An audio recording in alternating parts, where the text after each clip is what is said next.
Ethiopia diaspora communities held demonstrations protesting foreign intervention in Ethiopia's internal affairs. And tensions loom between US and Ethiopia in 737 MAX crash probes.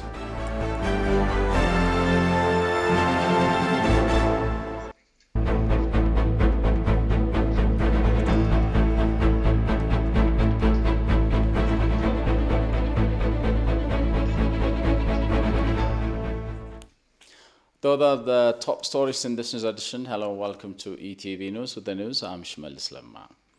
Chairperson of the African Union Commission, Moussa Faki Mohamed, held discussion with Demeke Mekonnen, Deputy Prime Minister and Foreign Affairs Minister of Ethiopia. The two discussed the modalities of engagement of the African Union Commission on human and people's rights in the investigation of alleged human rights violations in the Tigray region of Ethiopia. The principle of the intervention or the investigation was proposed by Prime Minister Abiy Ahmed during a summit-level meeting of the AU Peace and Security Council held on the 9th of March 2021. The chairperson of the Commission welcomed the readiness of the Ethiopian government to cooperate with the African Union's treaty body. The chairperson expressed his appreciation to the government of Ethiopia for its openness to engage with the African Union and stated his confidence that the ACHPR will deliver on this important task.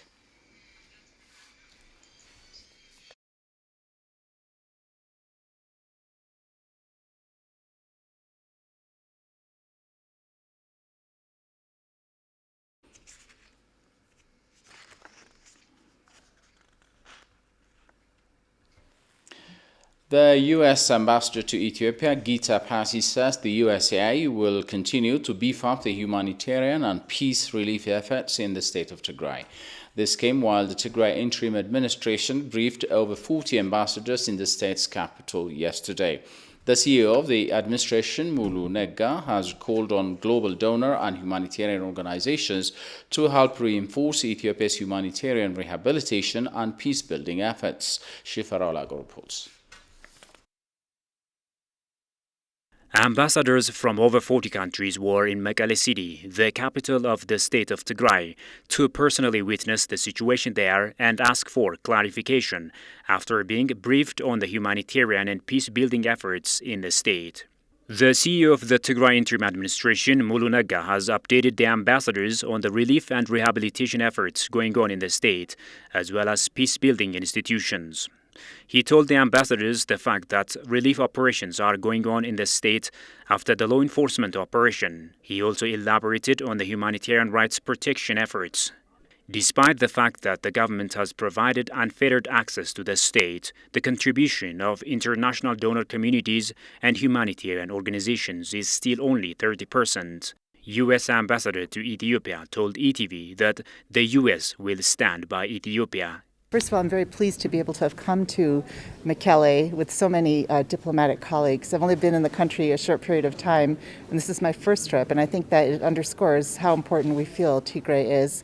As you know, it's a focus for not just the United States, the government of Ethiopia, but many countries. You know, I'm the ambassador of the United States, so I can't address what other countries are doing, but I will tell you that the U.S. government, through USAID, has been the largest donor in Tigray for 3 decades, not for 3 months, for 30 years. And we also are the largest donor overall to Ethiopia. We've just had our disaster assistance relief team, the DART team, has been set out. They are active, they're already working. So the U.S. is exactly in the place we want to be, which is helping the most vulnerable populations of people in Tigray, in Ethiopia. She added that as a long-time ally, U.S. will cooperate with Ethiopia in various areas. I'm very, very proud to have them here, and we're very proud to be contributing in many, many ways. As you heard during the briefing, the U.S., through USAID, has provided about 6 months of food aid. I mean, this is very important, and we'll continue to do so. We are partners of the people of Ethiopia. We want this area and this nation to thrive. We care very much about what we do here, and we're glad and proud to be engaged with Ethiopia as partners to assist in this very difficult time. The state of Tigray has taken the occasion to call on the ambassadors and international donor communities to help beef up the support of the humanitarian and relief operations. The ambassadors, who asked various questions for clarification, have pledged to stand by Ethiopia in its effort to provide relief and humanitarian assistance. They've also appreciated the briefing, underlining that such moves will create more clarity, thereby showing the openness of the government of Ethiopia concerning the situations in the state of Tigray. Meanwhile, the Ethiopian government has expressed gratitude to Ethiopians who have voiced their anger at attempts by some foreign powers to intervene in Ethiopia's internal affairs. Spokesperson of the Ministry of Foreign Affairs, Ambassador Dina Mufti, is on the line to brief us on this issue. Hello, Mr. Ambassador. Hello, good evening. Thank you very much for joining us for this brief online discussion on this issue in the backdrop of the ongoing demonstrations that are filling the streets of US and Europe, as we have been witnessing these days. So how does the government view such big waves of demonstrations almost everywhere, asking or requesting some foreign interventions in the internal affairs of Ethiopia? Thank you very much. Thank you for having me as a guest. With regard to the question you have raised, this is a natural reaction on the part of the Ethiopian nationals living abroad, particularly in the United States, youth, and the rest of the world, on the current situations prevailing in their country. And what has happened is actually, as we can see from the reactions that have been exhibited by Ethiopians through these demonstrations, as an expression of the anger of Ethiopians about some misrepresentation of the situations in the country. It is actually a protest against the misrepresentation of the situation in Ethiopia by some groups in this part of the world that misrepresenting Ethiopia, interfering in the internal affairs of the country, and in fact, these are things that have created the situations on the ground. The Ethiopians have demonstrated this. They have expressed their anger, their protest, and their objections of the notions that has been projected against Ethiopian sovereignty. They're asking for fairness, for sense of respect for the sovereignty of the country, and it's a legitimate act by the Ethiopians, concerning Ethiopians and fellow citizens of the country. And by and large, we can imagine that these demonstrations are organized by independent initiatives, by groups and individuals of people in the diaspora community. But on the part of the government, are there any plans in the pipeline to kind of bring these all together, this wave of demonstrations and anger, which is rightfully expressed to show the feelings of the majority of Ethiopians regarding foreign intervention in the internal affairs of the country? What is the government doing in this regard? Is there any central organ that would probably channel all these together and bring them together in one national kind of diaspora front for Ethiopia? Well, basically, this is engendered by the very reactions, by the very emotions, by the very sense that have been created within the emotions of individual Ethiopians. It's an independent act. It is not organized by a government because these are the forces that really think, feel, and consider that the way Ethiopia is being represented by some organizations, by some fellow politicians, when it comes to Ethiopia enforcing the law and order in its country, is wrong. And basically they are saying to the rest of the world, they are telling the rest of the world that Ethiopian sovereignty has to be respected. Ethiopians have to be taken care of. Ethiopia as a nation is a sovereign and independent nation.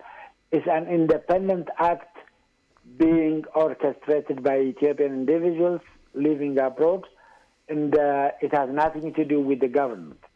Well, it's actually about supporting Ethiopian sovereignty, Ethiopian independence, Ethiopian yearnings for independence. They are actually representing their fellow families, their fellow compatriots, and it's simply an act, independent act by fellow Ethiopian nationals and people of the Ethiopian origin. And Mr. Spokesperson, as especially pertinent to your office, the Ministry of Foreign Affairs, what's your take on this attempt by some foreign powers to intervene in the internal affairs of Ethiopia? So, as an institution and as someone representing the foreign affairs of Ethiopia, what's your take on that? Ethiopia is an independent country that have lived for years. Ethiopians are known for being vigilant about their independence. They have been defending vigilantly their independence, and they have been role models for years for Ethiopia, for Africans, and even for those who are yearning for independence out of Africa. Ethiopia has been the country that has been working toward the independence, that has been helping others to get independent. So even now, Ethiopian institutions, Ethiopian government, Ethiopians in general are out there vigilantly to guard their independence. And I think those who try to subvert, those who are trying actually to violate the international norms and the principles that govern international relationship and the international norms and the regulations that really enforces, that really requests, that really impresses our nations to respect the sovereignty of other nations should not be violated. This is what Ethiopia is doing. This is what our institution is doing as well.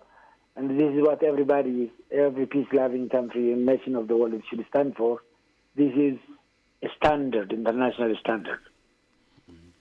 And finally, one of very important issues, again, these days is the state of Tigray, like the situation on the ground at the moment. We hear a lot of different perspectives from the international media as well. But in the news that we just covered earlier today, we have taken the views of the U.S. ambassador on her observation of what it is like at the moment in the state of Tigray, and the briefing given by the interim administration's head.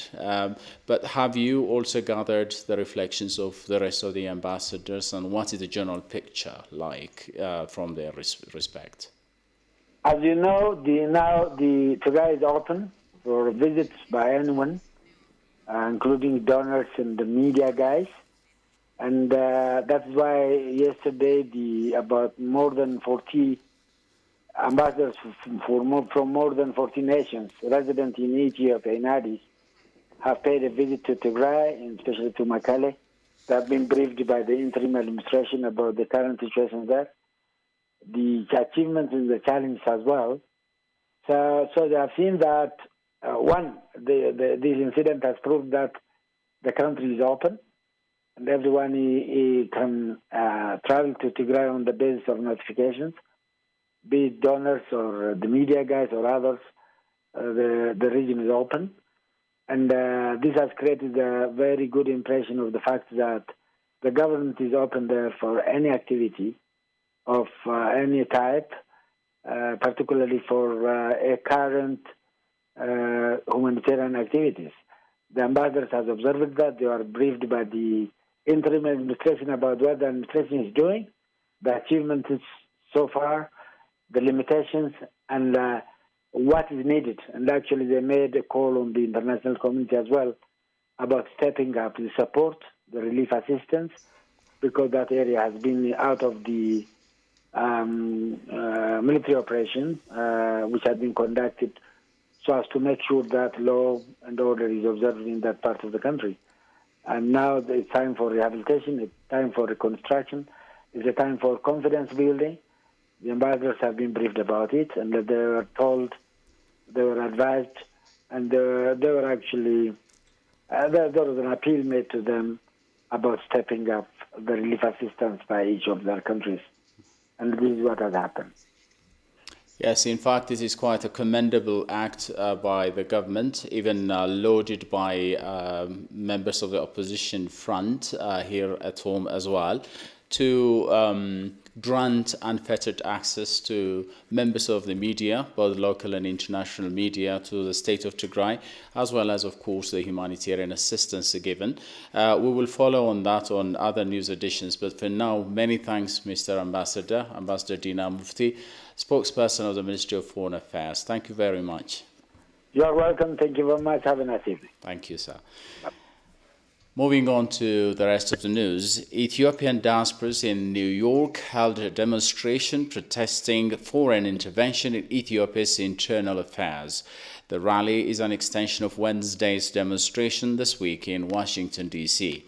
One of the organizers from Washington, D.C., Lidet Muleta, said Ethiopia values other countries' support in bilateral relationships, but intervening in internal affairs is not compromised. Emmanuel Jorge reports.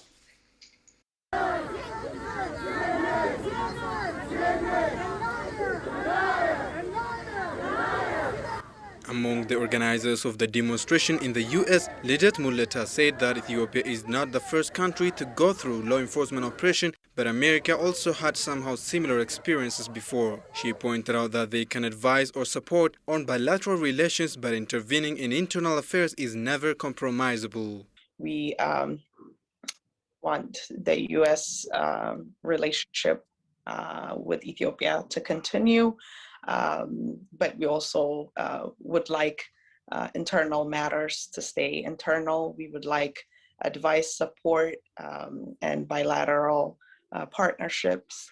But Ethiopian Americans did not appreciate the message that was put out the last few days in regards to Ethiopia and its internal matters. The United States, and there was similar law enforcement operation that occurred, and it was a matter where the rule of law had to be upheld. So this is not something foreign even to the United States government or the United States citizens. She underscored that they want the United Nations to understand that they are shouting for those people who are victimized in the operation and for all people of Ethiopia, and against false reports as the Ethiopian government is attacking its own people. We're also raising our voice to UN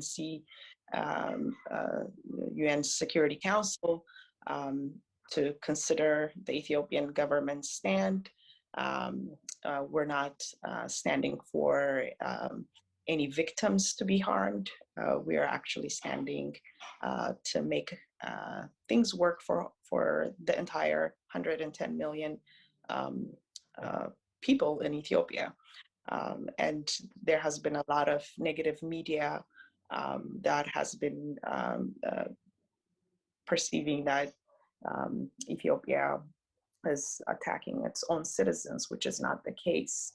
Ethiopian diasporas held a huge demonstration today in New York, standing by the Ethiopian sovereignty to fix its internal affairs solely. Thank you, Russia! Thank you, China! Thank you, China! Thank you, China! Thank you, China!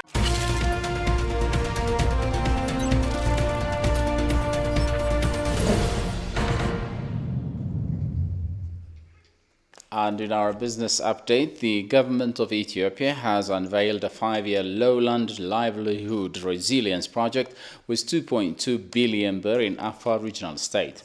The launch of the project was held in Samara town in the presence of senior government officials and representatives of various stakeholders.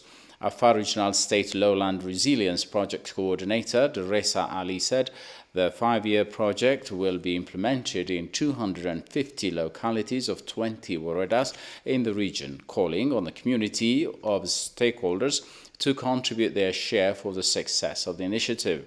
State Minister of the Ministry of Peace, Kaidaki Gezaheny, to his part said the government has been undertaking various community-based activities to transform livelihoods of pastoralists across the nation. And finally, the Ethiopian Accident Investigation Bureau said on Wednesday that it plans to release a final report on the fatal crash of the Boeing jet in near future, but looming in the background is a disagreement over the report's findings by authorities in the United States. According to people familiar with the probe, tensions over how to characterize the findings of a probe into an Ethiopian Airlines 737 MAX crash 2 years ago have prompted U.S. investigators to consider taking the unusual step of issuing separate comments with their conclusions. Kasahun Chane has more from Al Jazeera.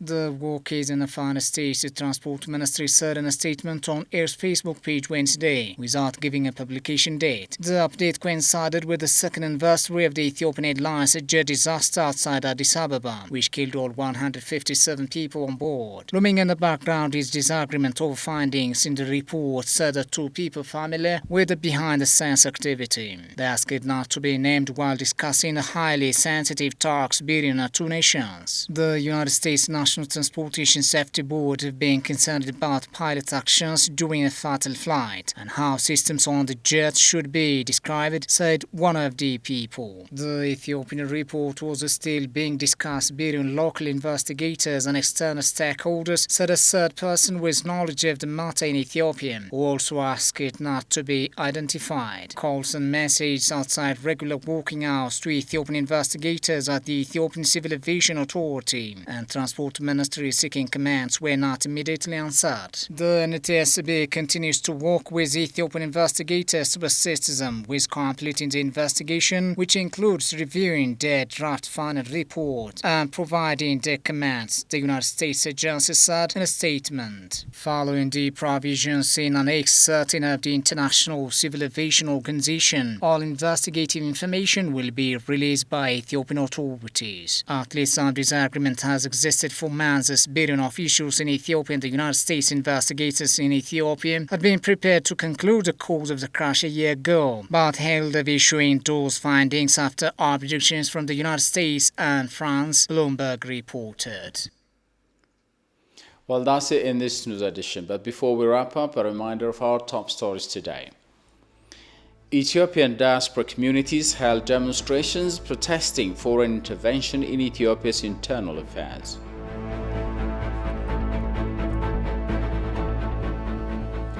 And tensions loom between US and Ethiopia and 737 MAX crash probe.